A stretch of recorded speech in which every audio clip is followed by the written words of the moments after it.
नमस्कार, आप सभी का बहुत स्वागत है TV9 भारतवर्ष पर। देखिए, एक चरण का मतदान बचा हुआ है, चुनाव बिल्कुल अपने चरम पर है और इस वक्त बीजेपी के तमाम नेता पूर्वांचल में आपको देखने को मिलेंगे, देश की उन सीटों पर देखने को मिलेंगे जहां पर इस वक्त बहुत ज्यादा चुनाव प्रचार चल रहा है। हम काशी में हैं और काशी में आज हमारे साथ एक बेहद खास मेहमान है, टीवी के राम, मेरठ से बीजेपी के प्रत्याशी अरुण गोविल जी हमारे साथ हैं। अरुण जी, बहुत स्वागत है आपका TV9 भारतवर्ष पर। बहुत बहुत धन्यवाद, आप सबको नमस्कार। अरुण जी, हम लोग काशी में हैं, शिव की नगरी में हैं। जनता तो आप ही को राम मानती है, तो राम की नज़र से शिव की नगरी में कैसा चल रहा है चुनाव, कैसा देख रहे हैं आप? चुनाव में बहुत उत्साह है लोगों का, बहुत पॉजिटिविटी है। स्पेशली काशी की अगर हम बात करें तो काशी से श्री नरेंद्र मोदी चुनाव लड़ रहे हैं। हालांकि मैं ये मानता हूं कि उनको चुनाव लड़ने की ज़रूरत नहीं है। कोई भी लड़ना शब्द तब होता है जब दो कॉम्पिटिटर्स हों, कहीं आमने सामने कहीं खड़े हों। तो यहाँ तो वैसा है नहीं बिल्कुल भी, लेकिन फिर भी भाषा होती है तो भाषा में लड़ने का शब्द आता है, तो इसलिए वो चुनाव लड़ रहे हैं। श्री नरेंद्र मोदी को मैं इसलिए कह रहा हूँ चुनाव लड़ने की ज़रूरत नहीं है, क्योंकि उन्होंने जो इस देश के लिए किया है वो अद्भुत है, अभूतपूर्व है। पहले कभी किसी व्यक्ति ने न ऐसा सोचा, और जब सोचा ही नहीं तो करता कैसे। उन्होंने सोचा भी और किया भी है। और 2014 से लेकर, बल्कि जब वो गुजरात के मुख्यमंत्री भी थे, तब से लेकर अब तक जो उन्होंने देश के लिए किया है, जो देश में उनका मान है, जो उनका सम्मान है, जो इंटरनेशनली वो जाने जाते हैं, तो यहाँ उनको लेकर चुनाव में वो कहीं से भी खड़े हो जाएं फॉर दैट मैटर। और ये तो बहुत ही पवित्र पावन नगरी है, ऐसी उतनी ही पावन है जितने पावन वो स्वयं भी हैं। मैंने रामायण की करीब 2.5 साल तक का वक्फा था वो, जो वो स्पैन था, और उसमें धीरे धीरे कुछ चीज़ें समझ में आने लगी थी कि परमात्मा जो है वो अपना जो अंश होता है वो कैसे यहाँ नीचे भेजता है। कभी कभी तो स्वयं अवतरित होता है, जैसे भगवान राम अवतरित हुए थे, पर कभी कभी वो अपना अंश भेजता है यहाँ कुछ लोगों में, और बल्कि कुछ लोगों में नहीं, परमात्मा का अंश सब में होता है। कुछ को वो समझ में आ जाता है, और जिनको समझ में आ जाता है उनमें से कुछ बहुत कम बिरले ऐसे होते हैं जो उसे डेवलप करते हैं अपने आप में। श्री नरेंद्र मोदी एक ऐसे ही इंसान है। भगवान विष्णु का अंश सब में होता है, उनमें भी है। उन्होंने उसको जाना, पहचाना और अपने देश के लिए उस अंश को डेवलप किया है। नहीं तो ये लोगों ने तो कह दिया विष्णु के अवतार हैं, बहुत सारे कार्यकर्ता कहते हैं भगवान है वो। तो मैं वहाँ तक, उस शब्द तक नहीं जाना चाहूँगा। हालांकि उसे कहा जा सकता है, इन शब्दों में भी कहा जा सकता है। शब्द अपने अपने होते हैं, मैं ये मानता हूँ। अपना अपना ढंग होता है किसी चीज़ को प्रोजेक्ट करने का। जी, मैं ये मानता हूँ कि क्योंकि अभी मानव है वो, तो हम उन्हें भगवान तो नहीं कह सकते, बिल्कुल, लेकिन हम ये कह सकते हैं कि उनमें जो अंश है परमात्मा का, वो उन्होंने इतना ज़्यादा डेवलप कर लिया है कि वो अपने देश के लिए इतना कुछ कर पाए। क्योंकि एक मानव के बस का नहीं होता इतना करना, जब तक कि उसमें ऊपर से न आया हो कुछ। तो इसलिए जो उन्होंने किया है वो हम ये कह सकते हैं कि वो भगवान। तो अरुण गोविल कह रहे हैं कि नरेंद्र मोदी जी महामानव हैं।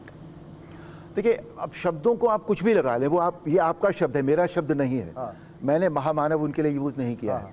मैंने उनके लिए यूज़ किया है कि वो एक मानव है और उनमें भगवान उन्होंने भी कहा कि मुझे ये समझ में आता है कि अब मुझे किसी खास प्रायोजन से भेजा गया। उन्होंने भी कहा है, ये सही बात है। इसीलिए मैंने कहा ना, उन्होंने उस अंश को पहचाना और अपने आप में डेवलप किया इतना ज़्यादा। हालांकि उनका अब जो पास्ट है, जिसे हम कहते हैं कि वो एक चाय बेचने वाले से उनकी ज़िंदगी शुरू हुई जी। एक ऐसा व्यक्ति आज किस मकाम पर है, किस स्टेटस पर है, आप देखिए। अगर उसमें कुछ नहीं होता, एक्स्ट्रा जिसे हम कहते हैं, जिसे हम कहते हैं, वो नहीं होता तो वो कैसे हो, कहाँ आज वो यहाँ तक कैसे पहुँचते। तो वो उनमें वो है, और ये बहुत अच्छी बात है कि उन्होंने उसको स्वयं के लिए यूज़ नहीं किया, किसी व्यक्ति विशेष के लिए यूज़ नहीं किया। उन्होंने उसे देश के लिए, समाज के लिए और विश्व के लिए उस अंश को यूज़ किया। कि मैं बहुत घूम रहा हूँ, मैं यूपी में, पूर्वांचल में, बिहार से लगते इलाके में काफ़ी घूमा हूँ। एक सेंस जो गया है बीजेपी के नेताओं के बयान के बाद, वो आरक्षण का मुद्दा। और लोग, कई लोग, सब लोग नहीं लेकिन कई लोग ये कह रहे हैं कि बीजेपी आएगी तो क्या आरक्षण खत्म कर देगी। ये सवाल हमसे भी पूछते हैं। तो वो चाहे अनंत हेगड़े हों, चाहे वो अरुण गोविल हों, क्या उनके बयान से आरक्षण के मुद्दे पर क्या लोगों के बीच गलत मैसेज चला गया क्या बीजेपी की तरफ से? देखिए, ये जितने भी बड़े मुद्दे हैं, ये लोकल या जो स्थानीय जो एमपी जिन्हें हम कहते हैं मेंबर ऑफ पार्लियामेंट, सांसद कहते हैं, ये उनके पहली बात तो उनके डिसाइड करने के लिए नहीं है। ये पूरे देश का मुद्दा है, और पूरे देश का मुद्दा जो है, जो हमारा नेतृत्व होता है, वो वहाँ से उसकी शुरुआत होती है। ठीक है, तो ये जो भी निर्णय है, ये उन्हें वो ही लेंगे जो शीर्ष नेतृत्व जिसे हम कहते हैं। जी जी जी, ये मुद्दे उनके नहीं, लेकिन फिर तो आप लोगों को, बीजेपी के नेताओं को समझाना चाहिए। जैसा कि आपने भी कहा कि मोदी जी, आप समझाइए, जैसे मोदी जी बड़ा काम करना चाहते हैं कुछ, तो ऐसा क्या 400 सीटें लाकर क्या करना चाहती है बीजेपी? ये मैसेज लोग सवाल पूछ रहे हैं। ये आने दीजिए ना पहले 400, तो मतलब 270 280 सीटों में वो काम नहीं हो सकता जो 400 में हो सकता है। ऐसा कौन सा काम है? अब ये कौन सा काम है, ये तो वही बता पाएंगे आपको। लेकिन अगर उन्होंने कहा है तो ये ऐसे ही नंबर नहीं है कि फेंक दिया कोई नंबर कि यार इस बार पहली बार 300 हो गए तो इस बार 400 कर लेते हैं। No, it's not that. कुछ तो इस देश के लिए ज़रूर होगा, और इस देश के भले के लिए होगा, वो जो भी होगा। आपने हिंदू हृदय सम्राट की भूमिका निभाई टीवी पर, भगवान राम की भूमिका निभाई आपने। मैंने कहा कांग्रेस ये कह रही है, कांग्रेस ये भी, आप लोग मुस्लिम आरक्षण का आरोप लगा रहे हैं कांग्रेस के ऊपर। आप लोग ये कह रहे हैं कि ओबीसी का आरक्षण निकालकर मुस्लिमों को दिया जा रहा है। कांग्रेस कह रही है, कांग्रेस पूछ रही है क्या मुस्लिमों को आरक्षण नहीं मिलना चाहिए? मुझे नहीं लगता कि धर्म के नाम पर आरक्षण होना चाहिए। और जो मुस्लिम की जो पिछड़ी जातियां हैं उनको नहीं मिलनी चाहिए, उनको नहीं मिलना चाहिए। धर्म के नाम पर नहीं होना चाहिए, नहीं, जातियों के नाम पर नहीं। वो अगर मुस्लिम में भी हैं तो जातियों के नाम पर, जातियों के नाम पर बात अलग है। देखिए, जो पिछड़ी जातियां हैं, पिछड़ी जातियां हैं, जो उनको अगर आरक्षण मिलता है तो ठीक है, लेकिन आप धर्म के नाम पर आरक्षण नहीं होना चाहिए, ये मेरी पर्सनल राय है। नहीं तो फिर तो उनको भी नहीं होना चाहिए जो गैर मुस्लिम है, उनको भी नहीं होना चाहिए धर्म के आधार पर। सिख को, जैन को, इनको भी नहीं होना चाहिए। नहीं, मैं तो कह रहा हूँ ना, धर्म के आधार पर आरक्षण नहीं होना चाहिए, ये मेरी पर्सनल राय है। ये मैं बीजेपी की राय भी नहीं बता रहा हूँ इसे, ना मैं अपने नेतृत्व की राय बता रहा हूँ, ये मेरी एक पर्सनल राय है। नहीं, संविधान नहीं कहता, लेकिन संविधान के तहत ही वो जो मुस्लिमों को आरक्षण दिया गया। संविधान में ऐसा कहीं है कि धर्म के नाम पर आरक्षण दिया जाए? धर्म के नाम पर नहीं, पिछड़ी जातियों के नाम पर मैं आपसे कह रहा हूं, लेकिन वो मुस्लिम धर्म के हैं। नहीं, उसको उससे क्यों जोड़ते हैं आप? आपकी पार्टी जोड़ती है सर। नहीं, मेरी बात नहीं, मेरी पार्टी, मैं ये कह रहा हूं कि अगर पिछड़ी जाति है, वो चाहे कोई भी हो, वो पिछड़ी जाति है, उसको आप ये क्यों कहते हैं कि ये मुस्लिम पिछड़ी जाति है, ये हिंदू पिछड़ी जाति है? वाई?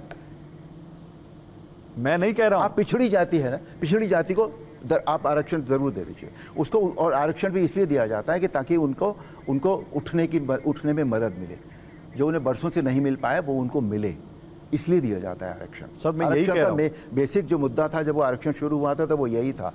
मैं भी यही कह रहा हूं सर, हमारे संविधान में पंथ निरपेक्ष की व्याख्या की गई है, धर्म के आधार पर आरक्षण की बात नहीं की गई है। हिंदुओं की पिछड़ी जातियां होती हैं, मुस्लिमों की पिछड़ी जातियां मुस्लिम हो जाती हैं। ये क्यों होता है, मैं ये पूछ रहा हूं। आप कह रहे हैं धर्म के आधार पर नहीं होना चाहिए, पिछड़ी जातियों को होना चाहिए। एक ही लाइन तो फिर वो पिछड़ी जातियां मुस्लिम हो जाती हैं और हिंदू की पिछड़ी जातियां पिछड़ी जातियां हो जाती हैं। कह रहा हूं, आप उसे क्या कितनी बार भी घुमाकर मुझसे पूछ लीजिएगा, मेरे पास वही एक जवाब होगा आपके लिए। धर्म के नाम पर आरक्षण मैं मानता हूं पर्सनल कि नहीं होना चाहिए। चलिए, बहुत अच्छा लगा आपसे बात करके अरुण जी, बहुत शुक्रिया, बहुत अच्छा लगा आपसे बात करके। अरुण गोविल जी हमारे साथ थे, उनसे हम बात कर रहे थे। मेरठ से चुनाव उन्होंने लड़ा है, अब परिणाम आएंगे, बैठ जाइए सर, परिणाम 4 जून को आएंगे, और इसके अभी वो काशी में है, प्रचार में व्यस्त हैं, और कह रहे हैं कि मैं अभी आया हूं, समझ रहा हूं। आरक्षण पर उन्होंने खुलकर बोला कि मैंने ऐसा कुछ नहीं कहा कि आरक्षण संविधान बदलना है, लेकिन हाँ, मोदी जी में कुछ भगवान का अंश है और वो कुछ बड़ा करना चाहते हैं। क्या बड़ा करना चाहते हैं वो जाने। बहुत शुक्रिया अरुण जी, आपसे बात करके।